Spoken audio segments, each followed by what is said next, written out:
Likulli ajalin kitab. Segala sesuatu itu ada batasan yang sudah ditulis oleh Allah, ada masa yang sudah ditetapkan oleh Allah. Ajal ini bukan tentang kematian, walaupun kematian juga masuk di sini. Seorang pejabat punya waktu di mana dia harus tidak menjadi pejabat. Ada seorang kiai yang punya waktu di mana dia terus akan menjadi seorang ulama yang dikenang atau berhenti. Bakul es ada waktu dia tetap jualan atau sekolah-sekolah menutup sekolahnya untuk semua bakul es. Itu hanya contoh. Likulli ajalin kitab. Semua ada waktu. Kalau Ki Hajar Dewantara dulu punya semboyan kodrat alam dan kodrat zaman. Masing-masing orang akan melalui zamannya.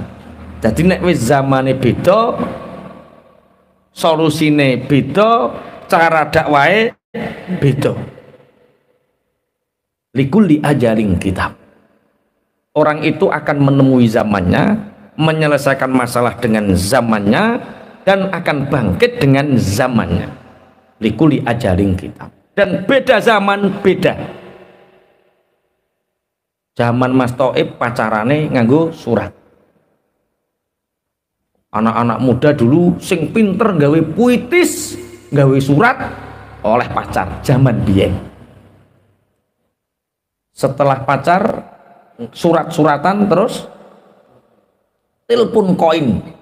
Nang pengin nelpon melayu neng bungkal nggo dhuwit 200. Kelunting cekrek. Iku zamane sapa iku?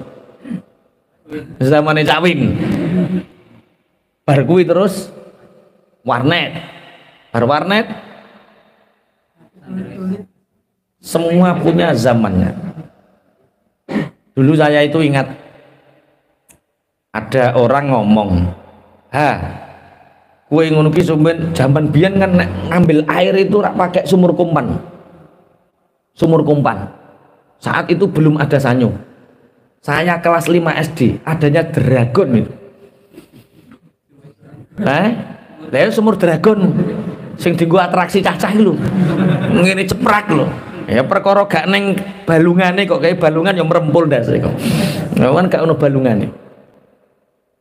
Kowe iku sok ben nek rabi nek mekno banyu bojomu piye? Ya tak jawab. Likulli ajalin kitab. Sok ben iku ana alat sing ora sah mikul. Ternyata jebule ana tenan jenenge sanyo. Sumur air asline. Sanyo itu merek. Asline sing bener sumur air. Sanyo iku merek. Masa Shimizu mbok arani sanyo wae. Likulli ajalin kitab. Dulu orang, Masya Allah, saya pernah ke Riau itu bareng sama seseorang karena mencari mantan istrinya. Ketika itu Gunung Kelut meletus, tercerai-berai antara anak dan istri, sehingga istrinya ini sampai di Blitar, suaminya sampai ke Riau. Nah ketika saya ke Riau, orang ini pulang bareng sama saya. Mas, tolong mas saya diantar, saya Blitar itu mana, saya nanti ya antar sampai rumahnya, ketemu Pak, nggak ketemu selama 28 tahun. Pak, mau sama Nurailang aku yo ora rabine to Pak. Aku yo padha wae to Bu. Lah saiki wis kadung aku ning kono duwe bojo sampeyan ning kene yo duwe bojo, yo dikenalno bojone. Iki anakku sing karo bojo anyar iki dhebian bojoku ilang gara-gara Gunung Kelut. Zaman sudah berlalu. Saiki gampang. Nek media Bojonegoro klik temok kabeh wisan. Helm ilang lo diupload temok, Pak. Otomatis tantangan dakwah zaman ini beda antara tantangan dakwah zaman dahulu dengan tantangan dakwah zaman sekarang. Satu contohnya, zaman Nabi Isa itu fenomena yang ada itu ketabiban, sehingga Nabi Isa punya mukjizat mengobati orang sakit. Zaman Rasulullah zaman syair, syuara, kecantikan, keindahan bahasa, sehingga Rasulullah diberi mukjizat namanya Al-Quran. Zaman Nusantara biyen Arya Kamandanu sak piturute kae, walah sing bojone akeh sing sakti, sing disenengi cah wedok sing sakti, sing dihormati wong sing sakti. Akhirnya para Kanjeng Sunan biyen mengajarkan mereka seakan-akan menunjukkan karomah, diulang kesaktian, padahal diajarkan ilmu tauhid, diajarkan kepada Islam. Sampai neng Masjid Demak dijumblangi Sunan Kalijaga gawe wayang, nek kepingin delok wayang kudu wudu dhisik, sampai sakniki pancurane tasih enten. Berarti beda zaman, beda. 2007 kula mantuk king pondok, 2007 baru pulang dari pondok, bocah Mayangkawis senengane silat, senengane kanuragan. Piye yo carane bocah gelem ngaji kitab kuning? Akhirnya yo tak ulang. Sing kepingin ngaji Imriti karo Jurumiyah, tak ulang 9 jurus sing ora diulangno wong. Bebas iki perguruan apa-apa lah. Kemruduk Pak bar subuh. Padha ngaji perkara pingin ngapalno jurus iki. Nek sampean ya ora usah wis tuwa-tuwa. Zamannya beda. Saiki lah yo silat nggopo. Saiki lho maksudnya. Ya penting untuk bela diri, tapi manfaatnya kan sedikit. Pak Eko sak koncone gawe. Cah enom saiki senengane duit. Piye carane wong seneng agama dietok-etoki kelas bisnis. Wong saiki kedonyan diulang carane golek duit sugih, datang mereka 200 orang buat kelas bisnis di kelompok padahal ya diulang spiritual purpose of life. Sebelum kamu bisnis harus tahu apa tujuan hidupmu. Kowe nek salah duit mbok gawe apa? Ya kudu ngono. Najan yo gak duwe duit, sing ngulangi ra patek duwe padha wae. Tapi kan likuli ajaling kitab, dan itu harus dilakukan. Karena untuk menarik anak muda datang kepada kita, kita harus masuk ke dunia mereka, lalu ajak mereka ke dunia kita. Bocah saiki senengane duit. Makanya masjid-masjid yang di situ, datangi masjid, kamu akan kaya, akan didampingi bisnisnya, wis mesti rame masjid di zaman saiki. Perkara di luaran sana banyak orang kepingin sugih, bingung carane golek duit, mereka akan datang. Lah saat itulah kita mengajarkan mereka purpose of life. Bagaimana tujuan hidup kamu itu apa? Tapi yang saya mutung, iki aku pengen sugih kok julang ngaji, yuk gak apa-apa. Wong jenenge nyaring. Likulli ajaling kita, beda zaman beda. Dan itu alasan ayat inilah yang menjadikan aku gelem disuting karo Covid. Zaman sekarang likulli ajaling kita. Zaman itu punya waktu, sudah ditetapkan oleh Allah, orang itu harus bergerak sesuai apa zamannya. Sekarang yang menguasai itu media sosial. Dulu orang untuk jajan itu pergi ke Kalisari mawon, repot untuk selingkuh. Udan-udan rono numpak sepeda ontel, dulu numpak sepeda motor neng mawon engko jek ditakono bojone sulit. Sulit zaman dahulu, dan itu pun dilakukan. Sekarang saya udah cek kuno Cawin, aku diulang Pak Eko, ono Pak Yai aplikasi Pak Yai sampai iso delok wong Mayangkawis, Bungkal, Sido Bandung, Bojel, Kemamang, Balen, sing adol iku sapa roh, klik ono aplikasine. Yo tak takoki, lha kowe ngono ki yo ndelok. Ya delok kok. Tapi ora tuku mok pengin roh. Oh, buka aib wong kowe aku ngono. Ternyata ada.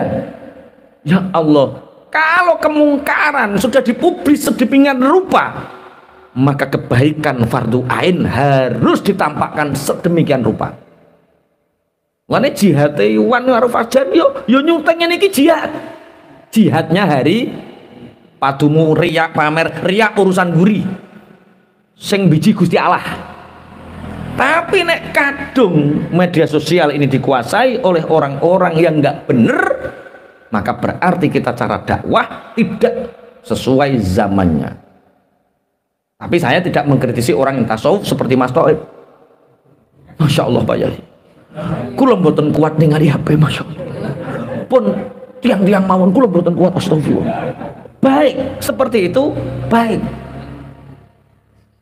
Tapi bayangkan setiap orang sekarang bangun tidur pegang HP langsung searching maksiat. Searching maksiat. Tapi kalau ada santri senior, ada santri anyaran, ada santri junior, ayo. Oh wakeh. Tangi turu sret. Oh iki santri senior metu. Oh santri anyaran candi iki. Oh Abu Naim. Oh santri junior Galkodo. Oh metu kabeh. Kita mewarnai itu semua. Berarti berdakwah pun harus tahu zamannya. Nek nuruti netizen gak ono bare. Karena netizen akan selalu mengoceh tanpa dasar. Pernah tak ceritakan? Ada orang tua punya anak. Dia nggak punya apa-apa, hanya didik anaknya. Kemudian dia punya kuda.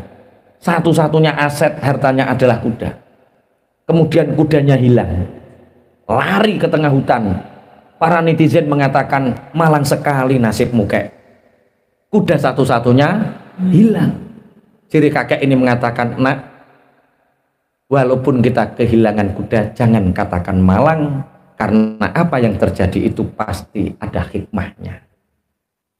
Setelah kudanya hilang, datang membawa kuda-kuda liar dari hutan, sejumlah 12 kuda.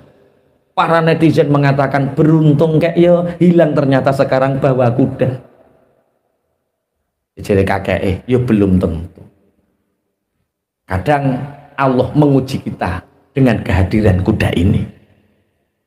Wareng kuda niki liar, anaknya ini, kakek, ya nak, biar saya latih untuk bisa ditunggangi. Wareng ditunggangi, ketoprak, kedebuk ceblok, sikile coklek, patah 2. Orang-orang mengatakan, oh kuda ternyata datang ke sini membawa sial. Celakan kakek, gara-gara kuda, cucunya patah kakinya. Apa kata kakeknya? Fasoberun jamil. Di setiap kesabaran itu ada keindahan. Sabar itu indah. Setiap kesabaran itu ada keindahan. Ternyata setelah cucunya ini patah kakinya, ada utusan kerajaan datang membawa pengumuman. Siapa di desa itu yang ada usia antara 18 tahun sampai 25 tahun, anak-anak muda wajib ikut berperang membela kerajaannya. Semua anak-anaknya dibawa, yang tidak dibawa, yang kakinya patah. Berarti patahnya kaki ini celaka atau beruntung? Nek nuruti netizen, orang rampungi. Lah netizen di Indonesia kan seperti itu. Ada kejadian ini, orang. Ada kejadian ini, nuruti netizen, orang rampungi. Maka setiap kejadian katakan fasabrun jamil. Setiap kesabaran itu indah, dan setiap kesabaran itu pasti ada keindahan. Itu harus diyakini orang mukmin. Ojo gampang ketika kudanya hilang dikatakan celaka. Ketika datang kudanya banyak, beruntung. Ketika sikile coklek, musibah. Ketika orang digawa perang, bejo, beruntung. Netizen kan ngono modelnya. Ternyata pemuda-pemuda yang ikut perang semuanya meninggal.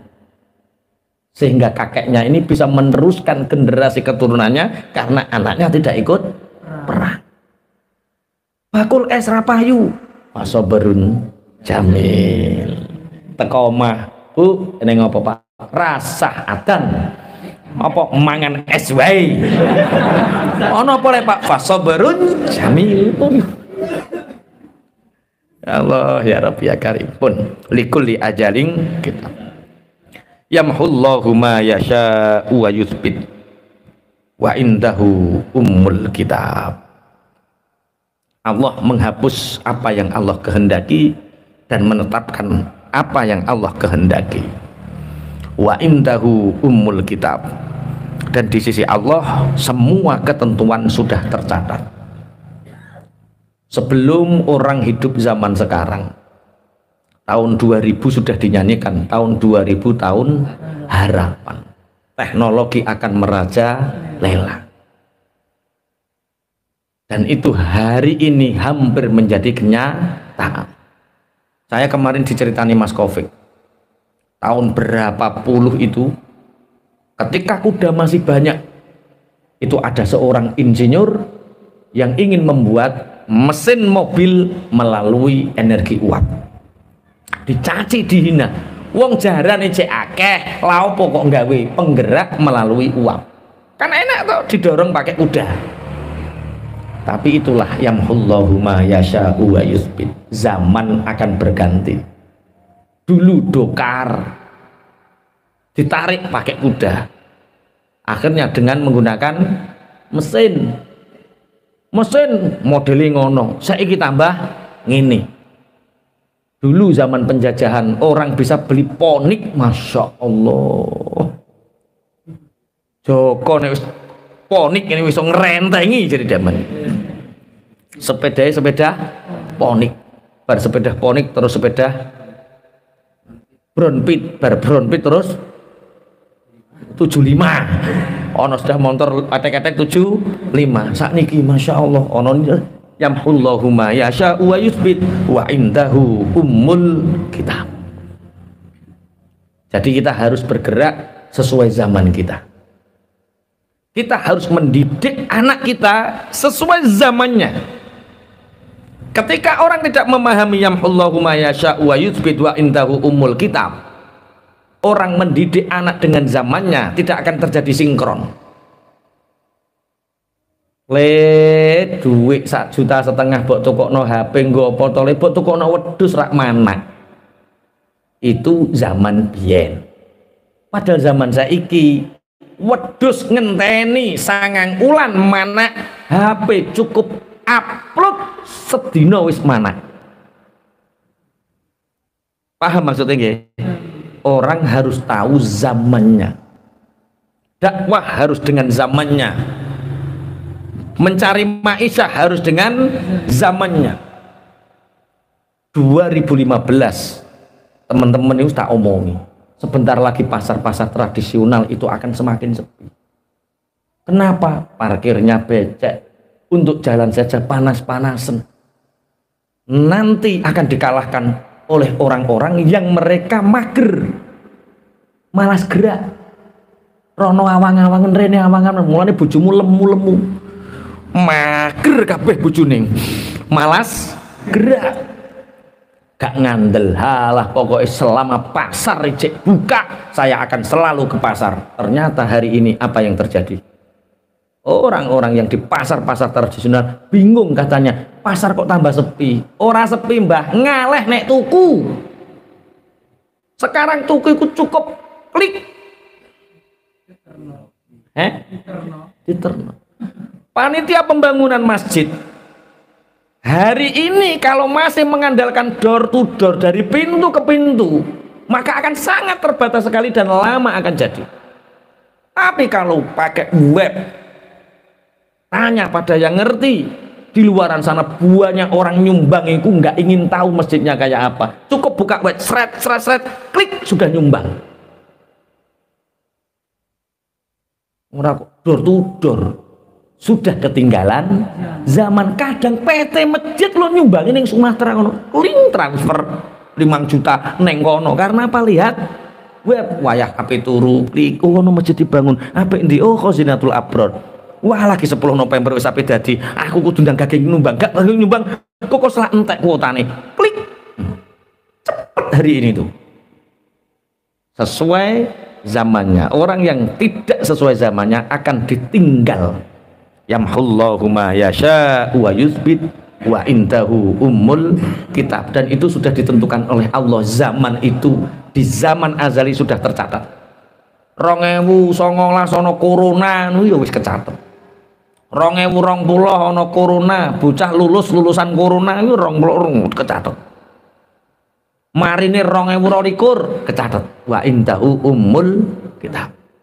Makanya kita nggak usah panik dengan segala zaman, tapi hadapi zaman itu dengan apa yang kita miliki hari ini.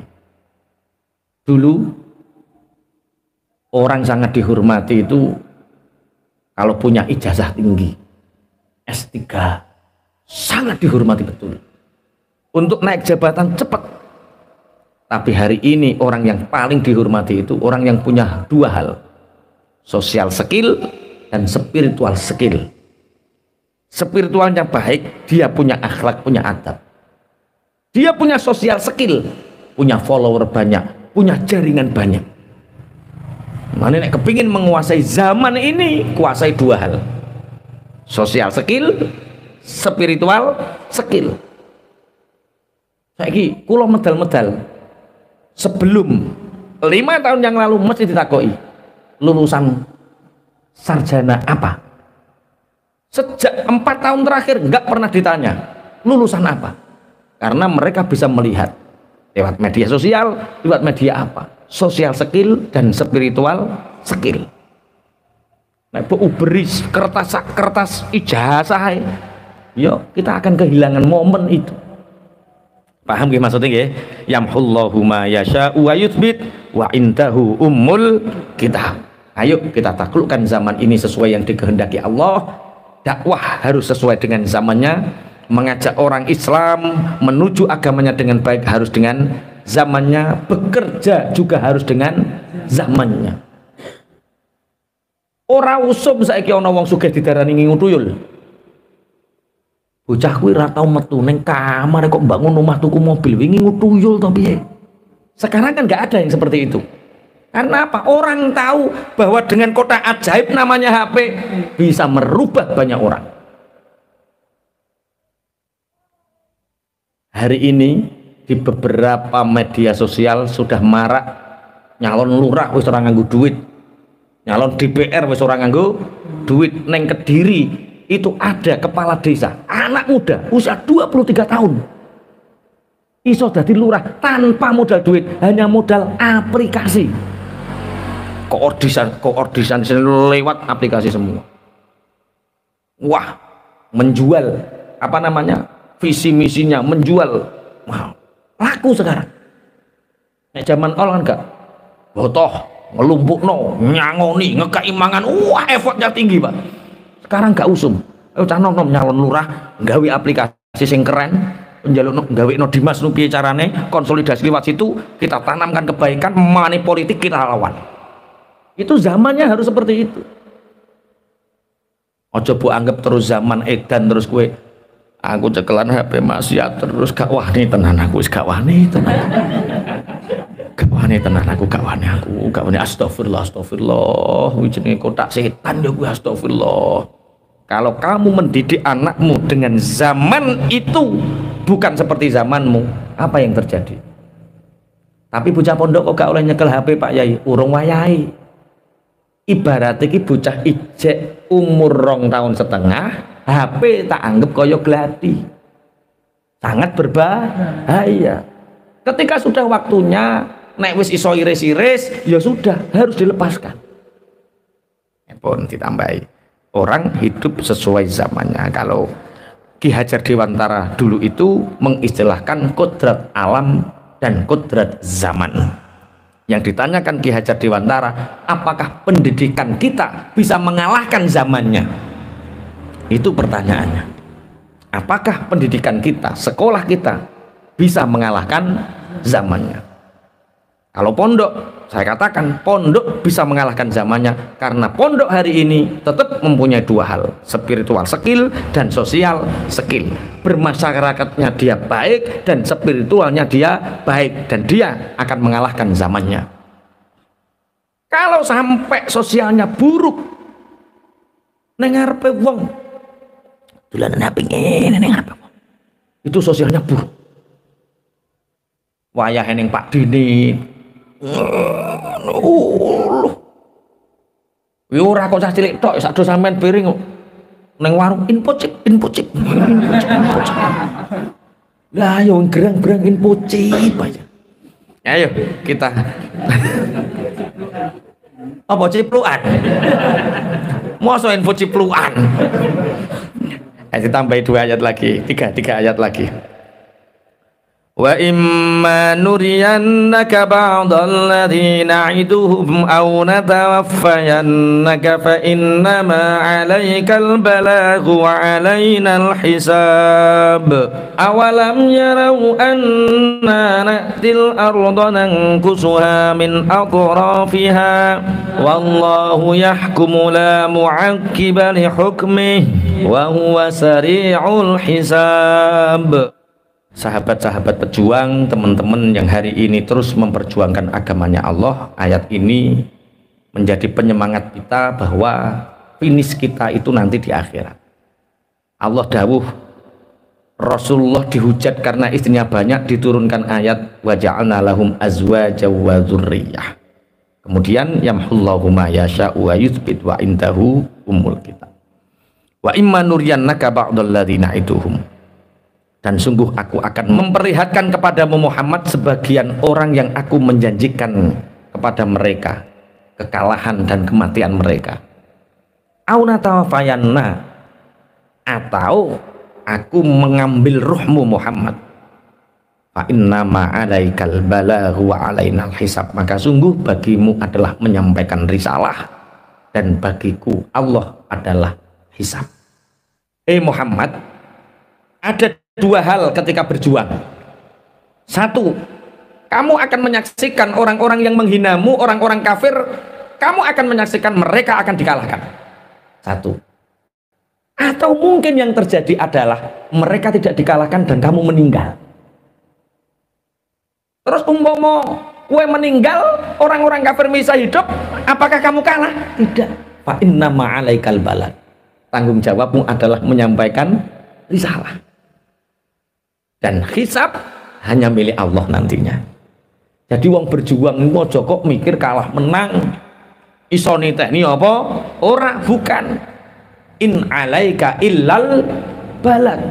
Kita yang penting menyampaikan kebenaran itu, diterima atau tidak wallahu a'lam. Menang kono apa menang kene wallahu a'lam. Kita hanya menyampaikan kebenaran. Tapi pada akhirnya Rasulullah Muhammad Shallallahu Alaihi Wasallam menyaksikan sebelum Rasulullah meninggal, orang-orang yang menghina Rasulullah ini dikalahkan melalui perang Badar dan Fathu Mekah. Jadi yang terjadi yang pertama, aku akan menunjukkan kepadamu apa yang aku janjikan terhadap mereka, yaitu kekalahan mereka. Adapun Rasulullah kapundhut setelah Fathu Mekah. Iki gambarane dawuh iki ya padha karo awake. Kita memperjuangkan agama ini, ojo nunggoni kueku berhasil. Cukup sampaikan kebenaran terus. Keberhasilan itu nanti di akhirat ketika Allah menghisab amal kita. Allahumma amin. Ngulang TPQ ojo mokel, ngulang madrasah ojo mokel, ngulang neng masyarakat ojo mokel. Jadi guru kehidupan ojo mokel, jadi guru purpose of life ojo mokel. Makanya sering tak sindir toh Pak Eko pernah cerita, guru itu kalau tujuannya guru bisnis kudu sugih dhisik, yo gak kudu ngono. Punya ilmu bisnis yo sampaikan, wong tugase nyampaikan, ora kudu sugih dhisik. Nek ngenteni sugih lagi nyampekno ilmu bisnis, yo ilmune gak kesampe-sampe. Mulane terus Pak Eko tercoba Nurge iki sapa jenenge? Tenzin Nurge apa? Sir Edmund Hillary.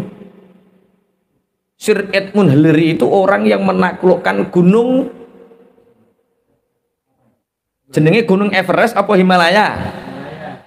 Gunungnya Himalaya puncaknya jenenge Everest apa kualik? Gunung Everest puncak Himalaya apa Gunung Himalaya puncak Everest? Nek sampai salah dituntut wong ya. Wes, aku nurut Cak Win, Gunung Himalaya puncaknya Everest. Nah, Sir Edmund Hillary itu tercatat orang yang pertama yang menaklukkannya. Dia yang terkenal. Cuma ternyata Sir Edmund Hillary itu dipandu oleh seorang pemandu namanya Tenzin Nurge. Ada wartawan heran, itu Sir Edmund Hillary kok di belakangnya ada orang yang pakai bulu tebal, jaket tebal, dan punya barang banyak. Siapa itu? Orang semua wawancara sama Sir Edmund Hillary. Tapi wartawan ini wawancara sama Tenzin Norgay. Bapak siapa? Aku pemandu jalannya Sir Edmund Hillary. Terus, iya, setelah aku menemukan jalan menuju atas, aku kasih tahu, ayo kalau kamu ingin menaklukkan Himalaya, Everest, ayo aku tunjukkan. Makanya Sir Edmund Hillary selalu di belakangku sampai satu langkah menuju puncak. Setelah satu langkah menuju puncak, Sir Edmund Hillary, saatnya engkau mencapai puncak, dan saya di bawah. Jadi wartawan, kenapa tidak Bapak yang naik sehingga Bapak menjadi orang terkenal yang mengalahkan Gunung Himalaya dan Everest? Apa kata Tenzin Norgay? Itu bukan mimpi saya, itu mimpi Sir Edmund Hillary. Sir Edmund Hillary itu bermimpi menaklukkan Himalaya, sedangkan mimpi saya adalah mengantarkan mimpinya Sir Edmund Hillary. Guru bisnis kok ora sugih, ora popo, dia Tenzin Norgay mengantarkan orang-orang yang punya mimpi. Ora kudu sugih, kok masa sugih. Guru MI, guru MI, guru SD, guru SMP, guru SMA, ora sugih, ora popo, ora kudu pinter, kan mengantarkan orang pinter. Iya, paham maksudnya ya? Tapi nek ngaji kudu ngaji tenanan. Allah berfirman bahwa sungguh aku akan memperlihatkanmu kepadamu Muhammad sebagian orang yang aku janjikan kepada mereka, kekalahan mereka. Akhirnya yang terjadi yang pertama ini, yang kematian Rasulullah sebelum Rasulullah melihat kekalahan orang kafir tidak terjadi. Toh seandainya pun terjadi, itu bukan berarti Rasulullah gagal. Kebenaran ketika disampaikan itu tidak ada kegagalan. Terus fa innama alaikal balag wa alaina hisab awalam yarau anna na'til ardu nanqusuha min atrafiha. Apakah mereka kafir-kafir Mekah tidak melihat bahwa aku mendatangi bumi dan mengurangi dari sisi-sisi sampingnya? Ini kalau kita melihat redaksi dari kosakatanya, seakan-akan yang berkurang adalah buminya. Jadi bumi seakan-akan semakin mengecil, bukan. Di dalam tafsir Nawawi dan tafsir-tafsir yang lain, yang dimaksud nangkusuha min atrofiyah itu adalah jumlah populasi orang-orang kafir semakin tahun akan semakin berkurang, dan orang muslim akan semakin bertumbuh, semakin banyak. Itu maksud nangkusuha min atrofiyah. Hari ini sudah terjadi atau belum? Sudah terjadi. Orang itu akan melihat yang masuk Islam, orang yang asalnya Nasrani, orang yang asalnya Yahudi, orang yang asalnya agama lain kok masuk Islam. Itu rata-rata mereka adalah pemikir, profesor, doktor, orang-orang pinter, mempelajari, masuk Islam. Karena Islam agama yang paling bisa dirasional oleh mereka, orang-orang cerdik cendekia.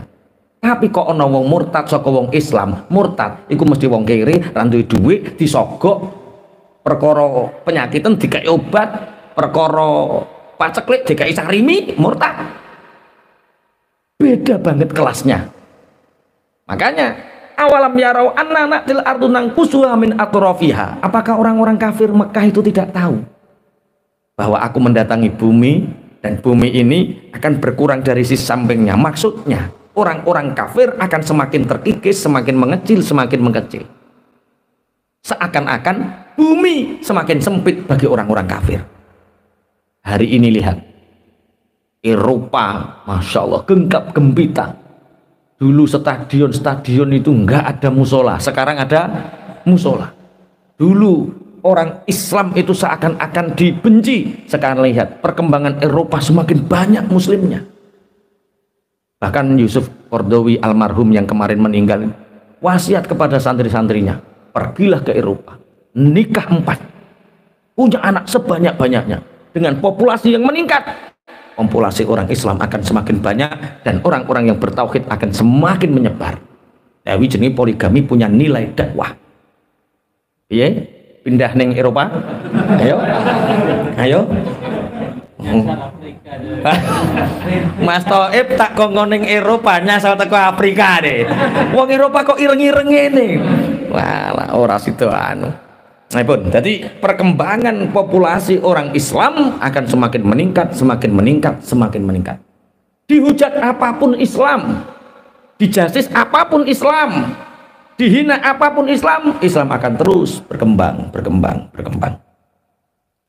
Walaupun mereka punya makar seperti ayat terakhir ini.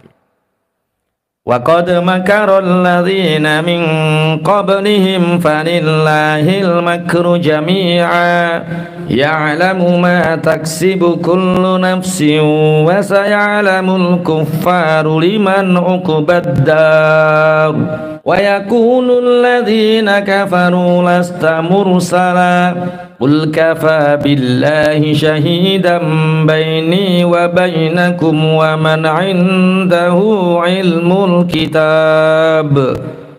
Wa qad makara alladziina min qablihim. Jadi populasi Islam akan semakin bertambah. Bumi ini akan semakin mengecil, dipenuhi oleh orang-orang Islam. Dan hari ini kan semakin banyak terjadi. Wa qad makara alladziina min qablihim falillahil makru jami'a. Dan sungguh orang-orang sebelum mereka, sebelum orang-orang kafir Mekah itu berbuat makar dan Allah membalas makar mereka. Jadi ayat ini ketika Rasulullah itu dimakari mau dibunuh. Membunuh Rasulullah berarti ngajak perang kaum Quraisy. Bagaimana agar tidak jadi peperangan, mereka membuat makar, yaitu dengan mengumpulkan beratus-ratus kabilah, mengambil dua di antara pemuda yang terkuat dari kabilah mereka, sehingga membunuh bersama-sama dan tidak ada terjadi permusuhan dengan orang-orang Quraisy. Ternyata Allah membalas makar mereka. Dan sebelum itu terjadi, Rasulullah sudah keluar dari tanah Mekah menuju Madinah. Falillahil makru. Sebelum itu Nabi Isa juga sama. Sebelum itu Nabi Musa juga sama. Mereka mengadakan makar, menipu daya untuk membunuh para nabi dan rasul mereka. Tapi Allah membalas makar mereka. Kurang apa kuatnya Fir'aun, ditenggelamkan oleh Allah. Kurang apa kuatnya Namrud, dikalahkan oleh jengklong sing suwiwine karek sak siseh. Jengklong sing suwine karek sak siseh. Umpama jangkep nu cek hebat, iki sak siseh kalah Namrud. Kaya ning wong gagah mati gara-gara mangan pentol kan yo. Awake bubetot fitness terus matine perkara keselak pentol. Misalnya nantang Allah ora percaya Allah mati nek keselak pentol kan remeh to. Gagah ngono kalah karo pentol. Bismillahirrahmanirrahim. Ya'lamu ma taksibu kullu nafsi wa sayalamul kuffaru liman uqbad dar. Allah Maha mengetahui dengan apa yang setiap orang kerjakan, dan orang-orang kafir akan tahu akhirat itu tempat yang terbaik untuk siapa. Jawabannya, akhirat adalah tempat terbaik untuk orang-orang mukmin dan tempat terburuk untuk orang-orang kafir. Itu orang kafir nanti akan tahu. Jadi intinya, Islam dengan makar kayak apapun untuk menyudutkan Islam, maka makar itu akan dibahas oleh Allah dan Islam akan selalu terlindungi. Dulu dengan WTC Amerika 2011, WTC dibom itu tujuannya satu, untuk membuat opini Islam itu teroris, untuk membuat opini jangan sampai orang Amerika mengenal tentang Islam. Tapi apa yang terjadi setelah itu? Apa sih Islam itu? Apa mereka belajar, didebatkan di tempat terbuka, sehingga hari ini pun orang Amerika banyak yang memeluk agama Islam. Allah akan membalas makar. Makanya kalau kita membaca teori-teori konspirasi, ya Indonesia ki nek dadi komunis tahun piro kuwi didengung-dengungkan seperti itu. Lawan dengan apa? Tawakal. Lawan dengan apa? Takwa. Kalau kita sama-sama melawan dengan teori konspirasi, maka itu justru akan merendahkan Islam itu sendiri. Jadi ketika Islam ini dimakari, maka jawabannya melawan makar itu dengan dua hal, yaitu dengan tawakal, dua dengan takwa. Lakukan Islam sebaik-baiknya. Dengan takwa dan tawakal, maka orang-orang yang membuat makar terhadap kita akan dibuat makar sendiri oleh Gusti Allah. Hari ini kan sudah mulai tampak. Maksudnya tampak itu seburuk apapun orang merangkai. Jadi ning alam ning Indonesia ki misalnya ono pejabat yang pengen ngerusak Indonesia dengan rong-rongan mereka, dibuat makar misalkan, ya Allah menggulingkannya mudah. Ling ambruk wis gak ono. Dengan kesalahan yang sangat mudah ambruk. Ya itu namanya farillahil makru jami'ah. Cukup orang Islam perbanyak takwa, perbanyak tawakal, maka teori-teori konspirasi tentang makar mereka akan dijawab oleh Gusti Allah. Wa yaqulul ladzina kafaru lasta mursala. Orang-orang kafir itu mengatakan kepadamu Muhammad, kamu bukanlah rasul. Orang kafir mengatakan kamu bukan rasul. Qul kafa billahi syahidam baini wa bainakum. Cukup Allah yang menjadi saksi antara aku dan kalian. Masa wong sak donya orang ngandelne aku rasul, aku bangga. Sing ngangkat rasul aku iku Gusti Allah, sing nyekseni rasul iku Gusti Allah. Wes gak usah khawatir. Wa man indahu ilmul kitab. Dan orang-orang yang dititipi oleh Allah kitab. Siapa mereka? Wa man indahu ilmul kitab, yaitu para rasul dan para nabi. Ketika kita berjuang ora dianggap kita gak popo, Gusti Allah sing nganggep. Sampeyan misalnya gawe ratan, bondone sampeyan, pikirane sampeyan, tenagane sampeyan, terus gak dianggap iki dalan iki tinggalane Cak Win, padahal bandane Thaib, pikirane Thaib, hartane Thaib, terus dinyakno jalan Winarno, gak popo. Allah yang menjadi saksi. Gak perlu disekseni makhluk. Sing penting Gusti Allah nyekseni. Makanya orang-orang yang sudah dalam tahapan ini, mereka pasti orang-orang mukhlishina lahuddin, orang-orang yang betul-betul hatinya sangat bersih karena tidak butuh pengakuan. Kalau orang-orang tasawuf mencatatnya seperti ini, persetan dengan manusia, persetan dengan manusia.